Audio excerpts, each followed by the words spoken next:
시간 다 같이 일어나셔서 오늘 우리에게 주신 말씀을 같이 읽겠습니다. 우리에게 주신 말씀은 누가복음 23장 39절부터 43절까지 말씀입니다. 이 말씀 통해서 살아계신 하나님의 음성을 다 함께 들을 수 있길 바랍니다. 39절부터 말씀을 함께 읽도록 하겠습니다. 달린 행악자 중 하나는 비방하여 이르되 내가 그리스도가 아니냐 너와 우리를 구원하라 하되 하나는 그 사람을 꾸짖어 이르되 내가 동일한 정죄를 받고서도 하나님을 두려워하지 아니하느냐 우리는 우리가 행한 일로 상당한 보응을 받는 것이니 이에 당연한 거니와 이 사람이 행한 것은 옳지 않은 것이 없느니라 하고 이르되 예수여 당신의 나라에 임하실 때에 나를 기억하소서 하니 예수께서 이르시되 내가 진실로 내게 이르노니 오늘 내가 나와 함께 낙원에 있으리라 하시니라. 아멘. 네, 그 자리에 앉으시기 바랍니다. 가슴에 손 대고 제가 하는 기도 따라하겠습니다. 하나님은 나를 사랑하십니다. 나는 그 사랑 안에 있습니다. 나는 하나님의 형상입니다. 나는 하나님의 꿈입니다. 그렇게 살아갈 것입니다. 아멘. 네, 감사합니다. 자, 6월부터 8월까지는 이제 구원의 여정이라는 주제 가지고 말씀을 나눴습니다. 구원의 여정이라고 하는 주제를 나누면서 제가 여러분들에게 기대했던 거는 세 가지 정도였습니다. 첫 번째는 나는 이미 구원의 여정 가운데 있구나입니다. 지금 나는 이미 구원의 여정 가운데 있다라고 하는 겁니다. 그리고 나의 길은 이미 정해져 있다라는 거죠. 그래서 나의 고난은 내 뜻대로 되지 않아서 생기는 고난이 아니라 하나님의 뜻대로 가지 않기 때문에 생기는 고난이라는 것을 이해할 필요가 있습니다. 자, 두 번째는 그래서 내가 하고 있고 해야 할 것은 무엇이냐? 성화와 견인의 과정이라고 하는 겁니다. 그러니까 여러분들이 예배드리고 훈련받고 또 믿음을 지키며 기도하는 이 모든 과정들이 무엇이냐? 바로 성화와 견인의 과정이라고 하는 거죠. 그게 우리가 이 자리에서 해야 될 거라는 겁니다. 세 번째, 이제 우리의 고민은 죄냐 아니냐, 옳으냐 틀리냐가 아니라 자녀에 합당하냐 합당하지 않느냐, 이게 우리의 고민이라고 하는 거죠. 여러분들 어떤 선택과 결정을 할 때 그거에 대해서 하나님의 자녀로서 합당하냐 합당하지 않느냐, 바로 이 고민이 우리의 고민이라고 하는 겁니다. 죄가 아닐 수 있습니다. 그런데 자녀로서 합당하지 않으면 하지 않는 겁니다. 이게 바로 우리의 고민이라는 거죠. 사실 구원의 여정을 이해하는 것만으로도 사실 우리 삶에서 우리가 하는 고민의 많은 부분들이 정돈이 되는 거죠. 자, 다시 한번 살펴볼까요? 이번에는 안 보여드리겠습니다. 자, 구원의 여정. 첫 번째는 부르심이죠. 그 다음에 거듭남입니다. 그 다음에 회심. 회심은 회개와 믿음으로 이루어져 있죠. 자, 그 다음에 칭의. 하나님 의롭다고 해주시고. 그 다음에 성화. 이제 우리 성화의 과정을 걸어가는 겁니다. 그 다음에 견인. 이건 맨 마지막의 완성이 영화인 거죠. 그러니까 우리가 신앙생활에서 예배드리고 헌신하고 봉사하고 또 하나님의 뜻대로 살아가려고 하는 이유가 무엇이냐? 칭의 과정에서 성화의 과정 가운데 있기 때문에 그렇다는 겁니다. 이 말씀을 전하면서 저에게 궁금함이 생기는 거예요. 이 구원의 여정의 끝은 뭘까? 끝은 무엇이냐? 영화입니다. 영화는 무엇이냐? 천국에서의 삶이죠. 아침 예배 때 요한계시록 말씀을 나눈 적이 있었습니다. 네, 요한계시록 말씀을 저도 이렇게 하나씩 전해본 적이 예전에 없었어서 요한계시록 말씀을 전하면서 요한계시록에 대한 생각이 제가 상당히 많이 바뀌었습니다.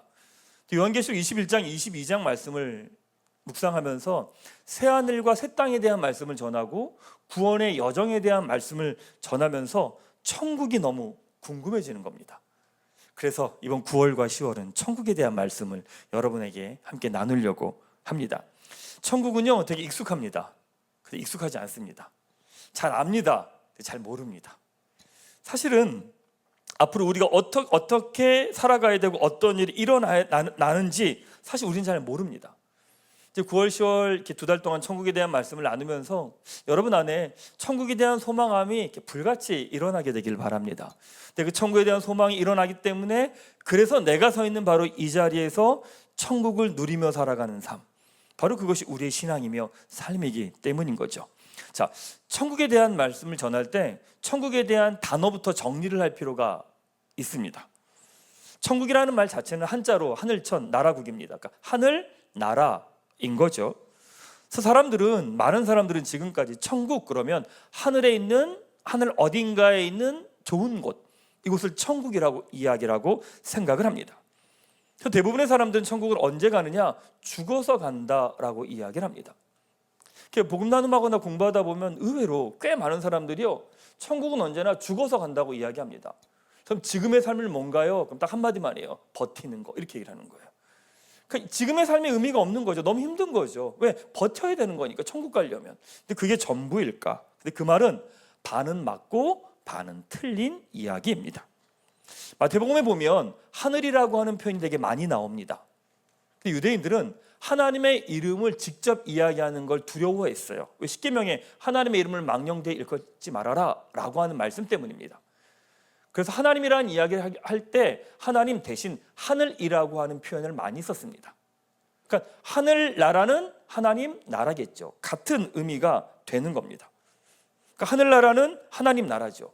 근데 이게 성경이 먼저 들어올 때 중국으로 먼저 들어왔으니까 번역될 때 어떻게 번역되냐면 하늘천 나라국, 천국으로 번역이 된 거예요.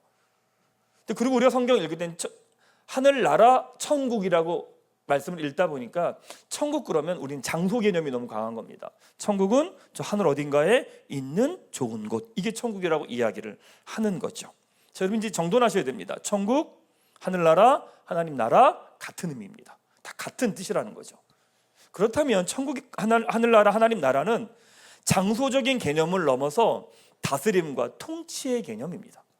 그러니까 천국은 저 어딘가에 있는 그게 아니라 하나님이 온전히 다스리시는 곳, 그곳이 바로 하늘나라고 하나님 나라고 천국이라고 하는 이야기입니다.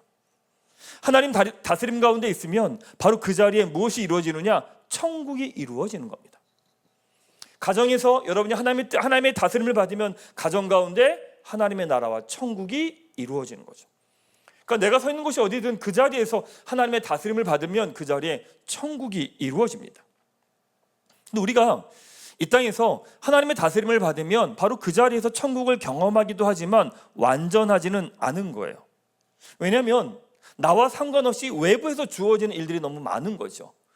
외부에서 일어나는 일 때문에 고난을 겪고 어려움을 겪기도 합니다. 나의 마음이 무너지고 깨어져 버리는 경우가 너무 많이 있습니다. 삶의 여러 가지 아픔을 경험하게 되기도 하죠. 그러니까 우리 이 땅에서 하나님 나라 천국을 맛을 보긴 하지만 그것을 온전히 경험할 수는 없습니다. 하나님 나라가 온전히 이루어지는 것, 그것이 무엇이냐? 바로 천국이고 하늘나라이고 하나님 나라인 겁니다. 그러니까 우리는 천국을 어디서부터 가는 거냐면 사실은 지금부터 가는 겁니다. 자, 정리하십시다. 천국, 하늘나라, 하나님 나라는 다 같은 단어입니다. 의미입니다. 근데 우리 교회에서는 하나님 나라라고 하는 표현을 주로 사용을 하죠. 오늘 이제 9월달, 10월달은 천국에 대한 말씀을 전할 텐데 이건 어떤 의미냐면 온전히 이루어질, 앞으로 이루어질 천국에 대한 말씀을 전할 겁니다. 그럼 여러분에게 더 와닿는 단어는 뭐냐면 천국이라는 말이 더 와닿는 거죠. 하나님 나라보다는. 그래서 이번 설교할 때는 하늘나라, 하나님 나라, 천국 같은 의미이지만 이번에는 천국이라고 하는 단어를 사용하도록 하겠습니다. 자, 사랑하는 여러분, 묻겠습니다. 여러분 천국이 있다고 생각하십니까? 이렇게 반응하면 되게 어려운 거예요. 서로가 질문인데 나름대로. 자, 여러분 천국이 있다고 생각하십니까? 야, 그러면 여러분이 죽으면 끝이 아니라 그 다음이 또 있다고 생각하십니까? 표를 한번 보여주시겠어요? 2023년도에 종교와 상관없이 신의 존재와 천국이 존재하느냐라고 하는 질문을 61개국과 함께 조사를 한 적이 있었습니다. 근데 한국 사람들이 신이 존재한다고 느끼는 것, 사후세계가 존재한다고 느끼는 것, 천국이 존재한다고 느끼는 것, 지옥이 존재한다고 느끼는 것이 61개국의 사람들에 비해, 통계에 비해 반 정도 됩니다. 그러니까 사실은 우리나라 사람들이 점점 시간이 갈수록 이 종교성이 없어져 가는 거겠죠. 그러니까 신도 없다고 생각을 하고요, 죽음 이유가 없다고 생각하는 거고요, 천국도 지옥도 존재하지 않는다라고 생각을 한다는 겁니다. 그만큼 눈에 보이는 현실이 전부가 되어 간다라고 말할 수 있겠죠. 생각해 보면 엄마 뱃속에 있는 태아는 엄마 뱃속이 전부인 것처럼 보이지만 사실 그 시기는 이 땅에서의 삶을 위한 준비의 시간입니다. 그렇죠? 그럼 우리가 살아가는 이 땅의 시간은 이게 전부일까? 우리의 신앙 고백은 무엇이냐면 이것이 전부가 아니라 죽음 이후의 삶을 준비하는 시간이라고 믿고 고백합니다. 근데 구원의 여정을 살펴보지만 구원 여정의 맨 마지막은 영화입니다. 그리고 우리가 영화되어서 살아가는 곳이 어디냐? 바로 천국인 거죠. 전도서 3장 11절 말씀 같이 한번 읽도록 하겠습니다. 하나님의 모든 것을 지으시되 때를 따라 아름답게 하셨고 또 사람들에게는 영혼을 사모하는 마음을 주었느니라. 그러나 하나님이 하시는 일의 시종을 사람으로 측량할 수 없게 하셨도다. 영혼을 사모하는 마음, 천국을 사모하는 마음을 우리 모두에게 주셨다는 겁니다. 맞습니다. 이 땅을 살아가는 모든 사람들은요, 천국을 사모하는 마음이 있습니다. 그 사람들은 계속 이 땅에서 천국을 만들어 가려고 그렇게 애를 쓰며 살아갑니다. 여러분, 왜 그렇게 열심히 사세요? 천국 만들려고 하는 거 아닙니까? 왜 그렇게 수고하고 노력하고 발버둥 치며 사십니까? 천국을 만들려고 하는 겁니다. 내가 생각하는 천국을 만들기 위해서 그렇게 애를 쓰면서 사는 거죠. 근데 살면서 깨닫게 됩니다. 나의 노력으로 천국이 만들어지지 않는다는 거죠. 나는 천국이라고 생각하는데 다른 사람들은 지옥인 거예요. 남편은 우리 가정이 천국이라고 말합니다. 근데 아내와 자녀들은 지옥이라고 이야기를 합니다. 충분히 그럴 수 있는 거거든요. 사람들은 자신들만의 공동체를 만들기도 하고요, 때론 정치적인 혁명을 일으키면서 나름대로 노력을 해보지만 모두 실패했습니다. 근데 여러분, 천국에 대해서 가장 잘 알고 있어야 되는 사람이 누구냐? 사실은 기독교인들입니다. 왜요? 기독교 신앙의 중심엔 천국이 있기 때문에 그렇습니다. 여러분, 예수님 왜 믿습니까? 천국 가려고 하는 거 아닙니까? 아닌가요? 뭐 다른 의도가 있으십니까? 예수님을 믿는 이유는 사실 심플합니다. 우리는 천국 가기 위해서입니다. 그게 우리 신앙의 본질이기도 한 거죠. 그 다음 천국에 대해서 우리가 더 잘 알아야 되는 건 너무 당연한 걸 겁니다. 근데 사람들은 오해합니다. 천국에 대한 생각을 하면 현실 도피적이고 회피하면서 삶을 살아갈 거다라고 생각을 합니다. 왜? 지금 우리나라에서 천국의 이야기는 다 그랬으니까. 종말론 이야기 나올 때 모든 사람들은 무엇이냐? 모든 걸 다 그만두고 다 산으로 들어갑니다. 자기만의 공동체에서 하얀 옷 입고 주님 다시 오실 때를 휴거를 기다리고 천국을 기다리고 있습니다. 정말 그럴까? C.S. 루이스가 순전한 기독교라고 하는 책에서 이런 이야기를 합니다. 역사를 더듬어 보면 이 세상을 위해 가장 많이 일한 그리스도인들은 다음 세상에 대해 가장 많이 생각했던 이들이었음을 알게 된다. 로마 제국을 기독교 국가로 전환하는 데 토대를 놓은 사람들이나 중세를 확립한 위대한 인물들, 노예 제도를 배제시킨 영국의 복음주의자들이 지구상의 모든 흔적을 남길 수 있었던 것은 그들의 마음이 천국에 사로잡혀 있었기 때문이다. 그러나 대부분의 그리스도인들이 다음 세상에 대해 더 이상 생각하지 않게 되면서 기독교는 세상에서 그 힘을 잃고 말았다. 천국을 지향하면 세상을 덤으로 얻을 것이다. 그러나 세상을 지향하면 둘 다 잃을 것이다. 왜 천국을 사모할까요? 천국을 사모하게 되는 이유는요, 이 땅에서 더 이상 답이 없기 때문에 그런 겁니다. 이 땅에서의 삶이 여전히 재밌고 즐겁고 행복하면 천국을 사모할 이유가 없겠죠. 근데 이 땅에서 최선을 다해 내가 할 수 있는 모든 것을 향해 살아갑니다. 근데 살아가도 되지 않는다라는 것들을 경험하기 시작합니다. 그때 사람들은 비로소 천국을 바라봅니다. 역설적으로 천국을 바라보는 사람은요, 이 땅에서 치열하게 살아가는 사람들인 거죠. 근데 우리가 천국을 향해 갈 때 반드시 거쳐야 되는 게 있습니다. 그것이 무엇이냐? 바로 죽음입니다. 사실 고대 사회부터 최근까지 죽음에 대해서 그렇게 이상하게 생각하지 않았습니다. 죽음을 되게 자연스럽게 받아들였습니다.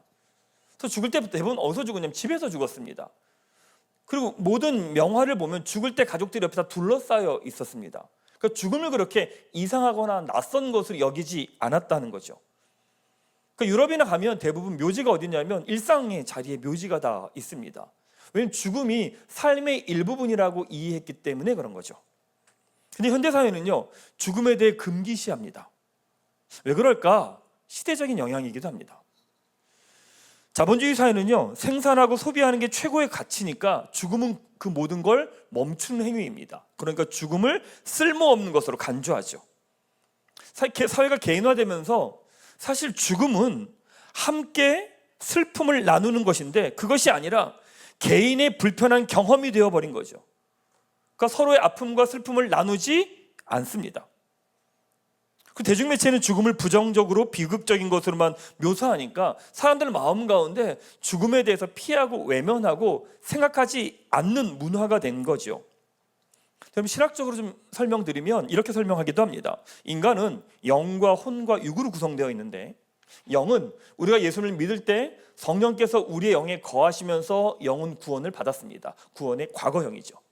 혼은 이 땅에서 성화와 견인의 과정을 통해 구원을 받아가는 겁니다. 구원의 현재형입니다. 그 다음에 육의 구원은 주님 다시 오시는 날 새로운 몸을 입으면서 구원이 완성이 됩니다. 그게 구원의 미래인 거죠. 그러면 우리가 영과 혼의 구원을 이루어가고 마지막에 육의 구원을 이루어가기 위해서 반드시 거쳐야 되는 게 있는데, 그게 무엇이냐면 죽음인 거죠. 죽어야 됩니다. 역설적이지 않습니까? 육의 구원을 얻으려면 역설적으로 육신이 죽어야 됩니다. 그래서 죽음은 천국을 향한 관문이기도 합니다.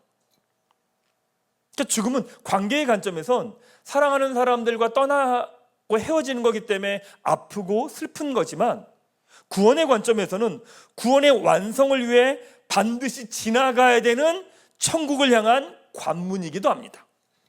그래서 기독교의 죽음은요, 슬프지만 기쁨이 있습니다. 절망이지만 희망의 순간이 됩니다. 바로 이 역설이 기독교 신앙의 힘이기도 합니다. 기독교 신앙에는 눈물만 있지 않습니다. 눈물이 있지만 거기를 넘어서 거기에 대한 기쁨이 또한 담깁니다. 절망처럼 보이지만 절망이 전부가 아니라 그 안에 또한 희망도 담겨집니다. 예전에 섬기던 교회 권사님의 남편이 별세를 하셨는데 여러 가지 일정이 어려워서 제가 발인 예배를 인도한 적이 있었습니다. 장례가 다 마치고 난 다음에 한 2달 정도 지났는데 권사님이 연락이 오셔서 만나자고 하시더라고요. 그래서 만나자마자 권사님이 저한테 이렇게 물으시는 거예요. 목사님, 우리 남편 집사가 지금 어디 있나요? 이렇게 물으시는 거예요. 우리 남편 집사가 지금 천국에 있습니까? 라고 물으시는 거예요. 그럼 죽음 이후에 어떤 일이 일어날까? 어차피 우리 모두는 다 죽음을 경험하게 돼 있습니다. 그럼 죽음 이후에 어떤 일이 일어나는지를 아는 건 너무 중요합니다. 죽음 이후에 어떤 일이 일어날까? 우리 죽으면 어떻게 되는 걸까? 그걸 보여주는 본문이 바로 오늘 본문입니다. 예수님께서 십자가에 못 박히실 때 양쪽의 강도가 함께 못 박혔습니다. 한 명의 강도는 예수님을 욕했고 다른 강도는 예수님 욕한 강도를 꾸짖고 예수님에게 이렇게 부탁하죠. 42절 말씀을 같이 한번 읽도록 하겠습니다. 이르되 예수여, 당신의 나라에 임하실 때에 나를 기억하소서 하니, 강도가 당신의 나라에 천국이 임할 때 하나님의 나를 기억해달라고 미래형으로 이야기를 합니다. 근데 예수님 뭐라고 말씀하시냐면 43절입니다. 같이 한번 읽겠습니다. 시작. 예수께서 이르시되 내가 진실로 내게 이르노니 오늘 내가 나와 함께 낙원에 있으리라 하시니라. 강도는요 천국을 이야기합니다. 근데 예수님은 낙원을 이야기하시며 현재형으로 이야기하십니다. 누가복음을 기록한 사람 누가입니다. 의사였습니다. 꼼꼼하고 정확한 사람입니다. 단어를 이렇게 헷갈릴 사람이 아닙니다. 강도는 당신의 나라라고 천국이라고 이야기하고요, 그 다음에 예수님이 뭐라고 말하냐? 낙원이라고 이야기를 하십니다. 이것은 천국과 낙원이 다른 지점이 있다는 이야기를 하는 겁니다. 많은 사람들은 낙원과 천국을 제대로 이해하지 못합니다. 구분을 잘하지 못합니다. 하나님 나라의 최종 지점, 우리가 가야 될 최종 지점은 천국이죠. 천국입니다. 반면에 낙원은요, 천국을 가기 위해 잠시 우리가 머무는 곳입니다. 정돈하셔야 됩니다. 물론 낙원도 넓은 의미에서는 천국입니다. 그런데 모든 성도가 함께 천국에 들어가기 전에 주님과 함께 머무는 곳이 낙원입니다. 그럼 여러분, 하나님을 믿지 않는 사람들은 어디로 갈까요? 죽으면 어디로 갈까? 바로 지옥입니까? 아닙니다. 성경은 뭐라고 표현하느냐? 음부라고 표현합니다. 히브리어로는요 스올이라고 표현하고 헬라어로는 하데스라고 이야기를 합니다. 성도는 죽으면 낙원에서 주님과 함께 머물러 있고, 믿지 않는 자들은 죽으면 음부에 가게 됩니다. 그때 주님 다시 오실 때를 함께 기다리고 있다는 거예요. 죽음 이후에 심판을 받기 전까지 기다리는 걸 중간 상태라고 이야기합니다. 근데 그때 우리는요, 육체는 없습니다. 육체는 주님 다시 오실 때 새 몸을 입기 때문에 중간 상태 육체가 있지는 않습니다. 모든 사람들이 부활해서 새 몸을 입고 하나님께 심판을 받게 되는 거죠. 거기서 천국과 지옥이 결정됩니다. 그래서 낙원을 중간 천국, 음부를 중간 지옥이라고 하기도 합니다. 그래서 누군가가 돌아가셨으면 천국에 가셨습니다 라고 하는 말이 넓게 보면 맞지만 정확하게는요, 낙원에서 쉬며 부활의 날을 기다리고 있는 겁니다. 그렇다면 낙원에서는 뭘 할까? 성경에서는 죽은 사람을 뭐라고 표현하느냐? 잠을 잔다라고 표현을 합니다. 잠을 자는 것은 무엇이냐면 하루의 피로를 풀고 원기가 회복되면서 새로운 아침을 준비하는 시간입니다. 그러니까 낙원에서의 시간은 쉼과 안식을 통해 천국에서 맞을 아침을 준비하는 시간이라는 거죠. 가끔 그런 생각해 보지 않으셨습니까? 어떤 신학자가 그런 이야기합니다. 천국은 하나님과 가장 오래 버틸 수 있는 사람이 가는 곳이다. 뭐 이런 이야기를 되게 많이 합니다. 그럼 지금 여러분들이 하나님과 함께 있다면 괜찮겠습니까? 괜찮으시겠어요? 하나님, 저 이거 아닌 것 같은데요. 제 자리 아닌 것 같은데요. 하나님과 같이 있어요. 괜찮으시겠습니까? 낙원이 필요한 이유는요, 안식을 통해서 회복과 성장이 이루어지는 시간이기 때문에 그렇습니다. 사람이 죽으면 바로 하나님의 나라에서 살아갈 만큼 준비가 된 상태가 아니겠죠. 이 땅에서의 삶에 우리의 마음이 무너져 있고 상처가 입었고 또 우리 많은 되게 질문들이 있고 또 상한 마음이 되면서 과거의 시간들이 이해가 될 겁니다. 우리 삶에 지나온 모든 순간들이 인생이 정리가 되고 평생에 마무리하는 삶의 시간들을 갖게 될 겁니다. 이 중간 단계를 천주교에서는 연옥이라고 이야기를 합니다. 근데 개신교에서 말하는 낙원과 천주교에서 말하는 연옥은 본질적으로 다릅니다. 천주교에서 연옥은 천국에 들어가기 전에 정화되는 장소입니다. 작은 죄의 찌꺼기들을 씻어내는 과정인 거죠. 그러니까 연옥은 구원은 받았지만 천국에 합당하지 않기 때문에 징벌적인 정화적인 성격을 갖습니다. 그러니까 중세에서 너희들이 헌금을 많이 내면 착한 일을 하면 그것이 바뀔 수 있어 라고 하는 이야기가 여기서 나오는 이야기인 겁니다. 근데 낙원은 구원받은 자들이 고통 없이 안식과 평화를 누리며 회복되는 장소입니다. 죽음 이후에 어떤 일이 일어나는지에 대해서 나눴죠. 여러분, 이제 우리에게 중요한 건 뭘까? 어떻게 죽을 것이냐라고 하는 겁니다. 사실 한국 사회는 그런 이야기 하지 않습니다. 교회에서도 그런 이야기를 하지 않습니다. 천국을 가기 위해서, 구원이 완성되기 위해서 반드시 거쳐야 되는 것은 무엇이냐? 죽음이기에 그 죽음을 이해하고 잘 맞이하는 게 중요합니다. 근데 놀랍게 죽음에 대해서도 가장 잘 아는 사람들이 누굴까요? 그리스도인들입니다. 사도 바울이 이렇게 고백하죠. 고린도전서 15장 31절입니다. 같이 한번 읽겠습니다. 형제들아, 내가 그리스도 예수 우리 주 안에서 가진 바 너에게 대한 나의 자랑을 두고 단언하노라. 나는 날마다 죽노라. 예수를 믿는 건 죽는 거예요. 예수를 믿는 건 나는 날마다 죽는 거거든요. 날마다 죽음을 경험하는 겁니다. 여러분, 우리는 죽음을 인생의 마지막 순간에 경험하는 게 아니에요. 마지막 순간에 인생의 죽음을 경험하는 게 아니라 믿는 사람들은요, 매 순간이 죽음을 경험하는 시간이에요. 복음의 표현으로는 나의 죄된 습관을 버리고 복음에 응답하는 것, 바로 그것이 죽음입니다. 근데 어떻게 죽음을 선택할 수 있을까? 부활을 경험하기 때문입니다. 물론 우리 대부분은요, 처음에는 죽지 않으려고 발버둥을 칩니다. 내 뜻대로, 내 고집대로 하려고 애를 씁니다. 내 뜻대로 되지 않으면 큰일 날 것 같으니까 난리를 칩니다. 내 고집대로 하고 난리를 칩니다. 근데 하나님이 어떻게 하는 줄 아세요? 성화의 과정 가운데서 어쩔 수 없이 내려놓도록 몰아가세요. 나 내려놓고 싶지 않아요. 내 뜻 포기하고 싶지 않아요. 내 뜻을 내려놓을 수밖에 없는 상황을 하나님 막 몰아갔어요.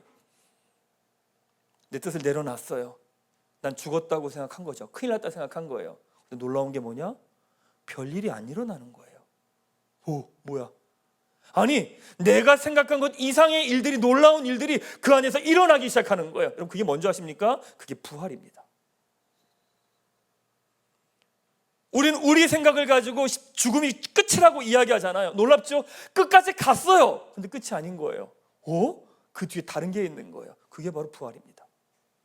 그게 우리가 일상에서 경험하는 부활인 거죠. 그래서 우리는 뭘 배워가는 줄 아십니까? 내 경험대로 생각대로 되지 않아도 되는구나. 오히려 내 생각을 붙들고 있는 게 더 힘든 거구나.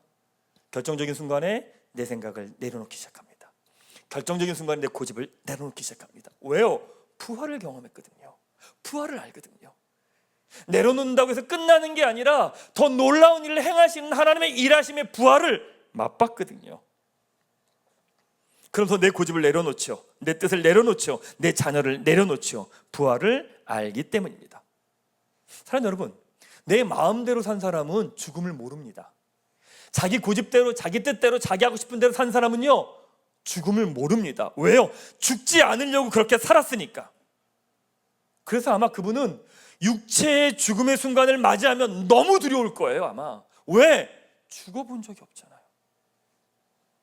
죽음의 공포가요, 우리를 눌러버립니다.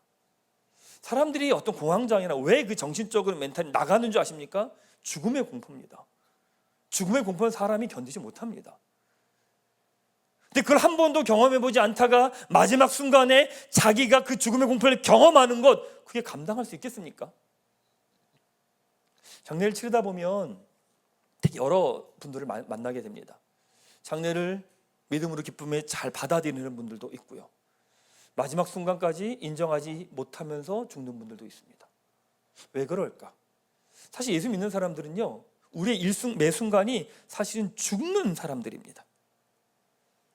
일상에서 십자가의 길을 가는 사람은 내 삶의 마지막 죽음의 순간을 두려워하지 않고 평안할 겁니다. 왜요? 매 순간 죽음을 경험하며 살아왔잖아요. 그리고 부활을 경험하며 살아왔잖아요. 죽음의 순간에 사랑하는 이들을 보지 못하는 게 아쉽지만 부활을 알기에 천국을 향해 나아갈 겁니다. 사랑하는 여러분, 우리가 살아가는 일상의 삶이 십자가의 삶입니다. 근데 결국 우리 삶은 죽음을 준비하는 삶이고 천국을 준비하는 삶인 거예요. 여러분, 우리 삶의 일상 모든 건 본질적으로 죽음을 준비하는 삶이고 천국을 준비하는 삶인 거예요. 그렇게 살아갈 때 이 땅에서의 삶의 죽음이 그 무엇과도 비교할 수 없는 평안과 기쁨으로 다가올 겁니다. 우리에게 주어진 모든 순간마다 십자가와 부활을 경험하며 천국을 향한 준비를 한 걸음씩 잘 해나가는 우리 교회 가족들 되시기를 주님의 이름으로 축원합니다.